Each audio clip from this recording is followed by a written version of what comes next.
Hello guys! So we are trying a new drink today from Starbucks. I wanted something strong but at the same time still sweet and also creamy. So ilalagay ko na lang dito yung kinostomize niya na drink for me and today we're gonna taste it together.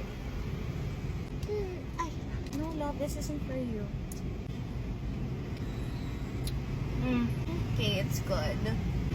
Ang sarap. Okay. Nalasahan ko yung kape but at the same time creamy nga siya. And then parang nawawala-wala yung tamis which I like. Although this is in grande and it's already 250 pesos. Pero we'll see kung matapang ba talaga siya. It's already 5:22 and I'll let you guys know kung hanggang anong oras ako gising. Dahil sa kape na to. Update, it's 11:52.